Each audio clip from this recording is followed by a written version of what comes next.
Sébastien, je vous ai pas demandé qu'est-ce que vous faisiez comme sport. Moi, je pratique de l'haltérophilie en compétition depuis une quinzaine d'années. Et c'est une vraie passion pour moi, le monde du sport en général. Après, je m'intéresse un petit peu à l'ensemble du monde sportif. Et maintenant, je suis justement gérant de ma salle de sport Correspa sur Wascal, où on fait de l'accompagnement, du suivi personnalisé justement.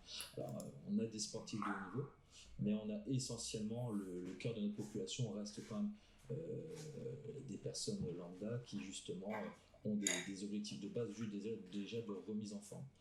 Donc le suivi personnalisé, c'est pour ça que je vois chez les confrères diététiciens et même dans le monde sportif, tout le monde cherche essentiel de s'adapter à chaque personne que vous avez devant vous. Par exemple, avec les personnes que je coach, qui restent vraiment sur des préjugés de je dois faire un régime, je dois commencer à courir à jeun, ne plus manger la journée.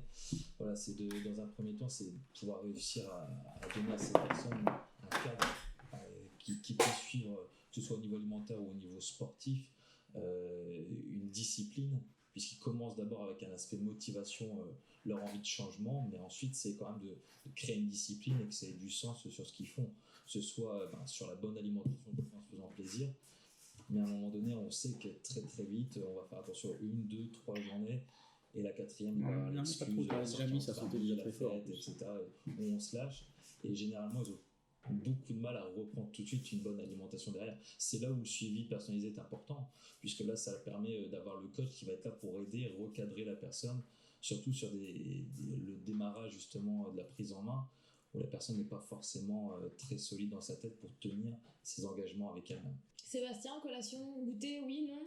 Oui, en fait, encore une fois, ça reste ce qu'on disait tout à l'heure, c'est de manger à sa faim.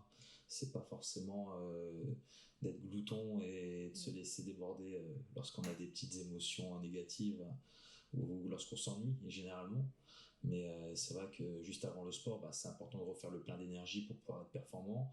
Après le sport, c'est important aussi justement pour recharger les batteries, également soigner les petites blessures musculaires liées au sport. Je pense qu'après, c'est une question de s'automotiver, de s'autodiscipliner pour trouver le juste milieu, savoir se faire plaisir, avoir une récompense, par exemple, après une bonne semaine où on a été sage dans l'alimentation et on a été performant et correct au sport. Et à ce moment-là, ça devient un plaisir et on culpabilise moins de ce fait-là. Je pense qu'on a surtout vu dans l'ensemble de la population une prise de conscience sur les 2 années où ils se sont retrouvés un petit peu entre 4 murs et serrés pour certains. L'envie de faire du sport a été réveillée chez certaines personnes. Moi, j'ai eu des retours de personnes qui, à la base, n'étaient pas forcément très motivées par le sport. Et 2 années à être au ralenti, à avoir pris du poids, parce que même en essayant de manger correctement, on a quand même une baisse du métabolisme qui a été par une augmentation de séries TV et puis de canapé. Et automatiquement, là, ça y est, il y a eu une prise de conscience aussi dans les habitudes sportives. Après, c'est un petit peu le monde en général qui se métamorphose, avec le côté bio. Je vais prendre mon vélo pour me déplacer. Ou d'autres habitudes, je vais marcher à ce moment-là pour aller faire mes courses. Là, on sent vraiment que les Français commencent à prendre conscience de plus en plus vraiment de l'importance du sport, du fitness et du bien-être pour pouvoir essayer d'être en bonne santé plus longtemps.